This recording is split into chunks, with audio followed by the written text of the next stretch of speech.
வணக்கம் நண்பர்களே. இன்றைக்கி நம்ம என்ன பார்க்க போகிறோம்னாக்க, பழைய கத்தியை புதுப்பிக்கிறது. இது எங்கள் ஏரியாவில் பதம் வைக்கிறதுன்னு சொல்லுவாங்க. இந்த வீடியோவை பார்க்குறதுக்கு முன்னாடி நம்மளோட சேனலை சப்ஸ்கிரைப் பண்ணாதவங்க சப்ஸ்கிரைப் பண்ணிவிடுங்க. அதே சமயம் பெல் ஐக்கானை கிளிக் பண்ணிவிடுங்க. அப்போ தான் நம்ம போடக்கூடிய வீடியோ உங்களுக்கு நோட்டிஃபிகேஷனில் வரும். இப்போ பாருங்கள், கத்தி கைப்பிடிக்கு மேல் பகுதியை ஹீட் பண்ணுற ப்ராசஸ் மூலிமா ஹீட் பண்ணி முடிச்சுட்டு, அதுக்கப்புறம் வாய்ப்பகுதி மெலிசாக சுத்தியில் வச்சு தட்டி எடுத்துக்கிறோம். இது கத்தி ரொம்ப நாள் சரியான முறையில் தீட்டாத ஒரு காரணத்தினாலையும் சரியான மெயின்டெனன்ஸ் பண்ணாத காரணத்தினாலும் பார்த்திங்கனாக்க கத்தி மொன்னையாயிடும். அதை மறுபடியும் சீரமைக்கிறதுக்கு பேர் தான் பதம் வைக்கிறதுன்னு சொல்லுவாங்க. அதே மாதிரி ஸ்டோரேஷன் சொல்லலாம். இப்போ பாருங்கள், கத்தியாவது ஒரே சீரான முறையில் வாய் மட்டம் தட்டி எடுக்கிறோம். இது வாய்ப்பகுதி தின் சைஸாகவும் இருக்கும். அதே மாதிரி கத்தியோட தலைப்பகுதி கொஞ்சம் திக்னஸாக இருக்கும். அப்போ தான் சரியான முறையில் விட்டு இறங்கும். இந்த கத்தி பார்த்திங்கனாக்கா வட மாவட்டங்கள், தமிழ்நாடை சேர்ந்த வட மாவட்டங்களில் இது மழுவுன்னு சொல்லுவாங்க. அதே மாதிரி தென் மாவட்டங்களில் கொலாப்புடி அருவான்னு சொல்லுவாங்க. உங்கள் ஏரியாவில் என்ன சொல்கிறாங்கன்றது கமெண்ட் பண்ணுங்கள். இப்போ கத்தி பார்த்திங்கன்னா புடங் சைடு ஒரே சீராக தட்டுறோம். அதே சமயம் வாய்ப்பகுதி மெலிசான முறையில் தட்டி எடுத்துக்கணும். இப்போ தட்டக்கூடிய பகுதி வாய்ப்பகுதி, இதுதான் வெட்டக்கூடிய பகுதி. முன்பு இருக்கும்போது இது தடிமனாக இருந்ததுனால சரியான முறையில் வெட்ட முடியாத காரணத்தினால இப்போ இது பதம் வைக்கிறோம். இப்போ வாய்ப்பகுதி மெலிசாக தட்டுறோம். தெரியுதுங்களா? இப்போ அடுத்தது பார்த்திங்கன்னா கத்தியோட நடுப்பகுதி முடிஞ்சது. அடுத்தது முனைப்பகுதி. இந்த முனைப்பகுதியானது முனையாகி விட்டது காரணத்தினால இதை முனையை கூட்டி மெலிசாக கத்தியை தட்டி எடுத்துக்கிறோம். இப்போ பாருங்கள், இது ஒரு ரவுண்ட் ஷேப்பில் இருக்கும். இப்படி இருந்தால் தான் மரத்தை வெட்டுறதுக்கு சரியான முறையில் கத்தி பயன்படும். அதே மாதிரி முனைப்பகுதியை தேங்காய் உரிக்கிறது, அப்புறம் வேலியில் இருக்கக்கூடிய செடிகள் இதெல்லாம் கழிக்கிறது, இது எல்லாத்துக்கும் முனைப்பகுதி நம்ம பயன்படுத்துகிறோம். நடுப்பகுதியெல்லாம் மரத்தை வெட்டுறதுக்காக பயன்படுத்துகிறோம். தெரியுதுங்களா? இந்த கத்தி பார்த்திங்கனாக்கா முனைப்பகுதியும் மெலிசாக தட்டி எடுத்துக்கிறோம்.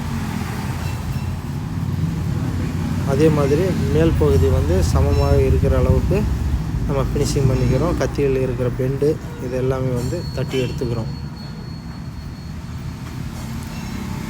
இப்போ ஒரு கத்தி தட்டி முடிந்தது. இது டெம்பர் இல்லை, கஸ்டமர் எடுத்துகிட்டு வந்தது இது தேன் இரும்பினால் செய்யப்பட்ட கத்தி. இந்த கத்தி பெரிய கத்தி எஃகு கத்தி. இது உருக்கு பட்டையினால் செய்யக்கூடிய கத்தி. இது நல்லா இருக்குது. இது கஸ்டமர் பட்டையில் வாங்கியிருக்காங்க. முன்னே செஞ்ச சின்ன கத்தி தேன் இரும்பு, அதாவது எம்எஸ் ஸ்டீல்னு சொல்லுவாங்க. டெம்பர் இல்லாத ஒரு உலோகத்தினால் செய்யப்பட்ட ஒரு கத்தி. அது வெட்டுறதுக்கு கொஞ்சம் சரியான முறையில் இருக்காது, மடியும் தன்மை உடையது. இது கத்தி மடியும் ஒடியாத அளவிற்கு எஃகினால் செய்யப்பட்ட கத்தி. இப்போ இது முனைப்பகுதி எல்லாமே சீராக தட்டி எடுத்துக்கிறோம். பார்த்திங்களா? அடுத்தது பார்த்திங்கன்னா அடுத்த ப்ராசஸ் நம்ம ஃபைல் பண்ணிவிட்டு டெம்பர் போட போகிறோம்.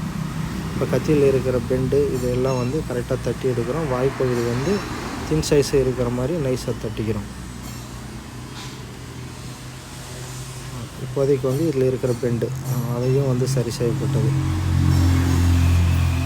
இப்போ முனைப்பகுதியும் சரி செய்யப்பட்டு நடுக்கத்தி மற்றும் அடிக்கத்தி ஆகியவை சீரான முறையில் தட்டி எடுத்துக்கணும். அடுத்தது பார்த்திங்கனாக்கா இதோட வெட்டும் பகுதி வாய்ப்பகுதி ஒரே நேராக இருக்கிறதுக்காக நம்ம கிரைண்டிங் மிஷினை வச்சு அதை சரி பண்ணுறோம். அந்த ரவுண்ட் ஷேப்பு மற்றும் பார்த்திங்கனாக்கா கீழ்ப்பகுதி வெட்டும் பகுதி இது ரெண்டையும் கரெக்ட் பண்ணுறோம். அடுத்து தலைப்பகுதி கத்தியோட புடங்குன்னு சொல்லுவோம். அதையும் ஒரே லெவலாக இருக்கிற அளவுக்கு கிரைண்டிங் மிஷினில் தேய்ச்சி எடுத்துக்கிறோம். இப்போ வாய்ப்பகுதி திக்னஸாக இருக்கிறதுனால அதையும் ஹேண்ட் கிரைண்டிங்கில் நம்ம சாணம் பிடிக்கிறோம். இவ்வாறு சாணம் பிடிக்கிறதுனால வாய்ப்பகுதி மெலிசாக ஒரு தின் சைஸுக்கு வெட்டக்கூடிய ஷார்ப்னஸ் வர மாதிரி நம்ம ஹேண்ட் கிரைண்டிங்கில் தேய்ச்சி எடுத்துக்கிறோம். இது ஒரே லெவலாக இருக்கிறதுக்காக அடுத்தது அறத்தை வச்சு ஃபைல் பண்ண போகிறோம். இப்போ பாருங்கள், வாய்ப்பகுதி இதுவும் அதே மாதிரி தான் சின்ன கத்தியை தீட்டினது போல் ஹேண்ட் கிரைண்டிங்கில் வாய்ப்பகுதி சீரான முறையில் அந்த ரவுண்ட் ஷேப் கரெக்ட் பண்ணிவிட்டு அதே மாதிரி வெட்டும் பகுதியோட ஸ்ட்ரெயிட்டு அதையும் கரெக்ட் பண்ணுறோம். இப்போ பார்த்தீங்கன்னா முனைப்பகுதியோட மேல் பகுதி சரி பண்ணுறோம். அடுத்தது வந்து வெட்டக்கூடிய பகுதியை வந்து ஹேண்ட் கிரைண்டிங்கில் தேய்ச்சி மெலிசாக பண்ணிக்கிறோம். இவ்வாறு பண்ணுறதுனால நம்ம வந்து ஃபைல் பண்ணும்போது கொஞ்சம் அறமும் நல்லா பிடிக்கும். அதே சமயம் அறத்தில் வந்து ஃபுல்லாக ராவி எடுக்குனாக்கா வேலைப்பாடு அதிகமாக இருக்கும். அதனால் ஓரளவிற்கு ஹேண்ட் கிரைண்டிங்கில் வந்து ஃபைல் பண்ணிவிட்டு அதுக்கப்புறம் நம்ம அறத்தை வச்சு ராவ போகிறோம். ஓகேங்களா? இப்போ ஓரளவுக்கு நம்ம ஹேண்ட் கிரைண்டிங் பண்ணிட்டோம். அடுத்தது வந்து அறம். இந்த அறத்தை வச்சு ஃபைல் பண்ணுறதுனால அதோட தின் சைஸ் வந்து முனை முதல் கத்தியின் அடி வரை ஒரே சீராக ஒரே லெவலாக இருக்கும். டபுள் சைடு இதே மாதிரி ஃபைல் பண்ணோம். ஃபைல் பண்ணும்போது ஷார்ப்னஸ் வந்து ஒரே சீராக இருக்கணும். அதாவது முனைப்பகுதியிலிருந்து அடிப்பகுதி வரைக்கும் அதோட திக்னஸ் வந்து மெலிசாக இருக்கணும். இப்போ வந்து பெரிய கத்தி ஃபைல் பண்ணுறோம். இதுவும் அதே மாதிரி தான் முனையிலேருந்து அடி வரைக்கும் வந்து கத்தியை வந்து ஃபைல் பண்ணுறோம். அதுக்கப்புறம் ஃபைல் பண்ணதுக்கப்புறம் நம்ம வந்து ஹேண்ட் கிரைண்டிங்கில் மேலே இருக்கிற அந்த கருப்பான டஸ்ட்டு இதெல்லாம் வந்து தேய்ச்சி எடுத்துடுறோம். தெரியுதுங்களா? இப்போ பாருங்கள், கத்தி வந்து அறத்தை வச்சு ஃபைல் பண்ணுறோம். இது வந்து வாய்ப்பகுதி மட்டும்தான் அறத்தை வச்சு நம்ம ஃபைல் பண்ணிகிட்ருக்கோம். மற்ற பகுதி எல்லாமே வந்து கிரைண்டிங் மிஷினில் வந்து தேய்ச்சிக்கலாம். வாய்ப்பகுதி பார்த்திங்கன்னா ஒரு 1 இன்ச்சு அந்த ரேஞ்சு, ஒரு 3/4 இன்ச்சு அது வரைக்கும் ஃபைல் பண்ணால் போதும். ரொம்ப மேலே இருந்து தேவையில்லை. இப்போ வந்து அதோட ஷார்ப்னஸ் வந்துடுச்சு. அதுக்கடுத்தது பார்த்திங்கன்னா கத்தியை வந்து ஹேண்ட் கிரைண்டிங்கில் லெவலாக தேய்ச்சி எடுக்க போகிறோம். இதனால் வந்து மேலே இருக்கிற டஸ்ட்டும் போகும். அதே சமயம் கத்தியில் அந்த மேடு பள்ளம் இதெல்லாம் இருக்குது இல்லைங்களா, அதுவும் ஓரளவுக்கு சரியாயிடும். கத்து வந்து புது கத்தியாக இருந்திருந்தாக்கா அது வந்து லெவல் ஒரே சரியாக இருக்கும். இது வந்து பழைய கத்தி சீராக்கிறதுனால ஓரளவுக்கு தான் வந்து இது மேடு பள்ளமெல்லாம் இருக்கும்.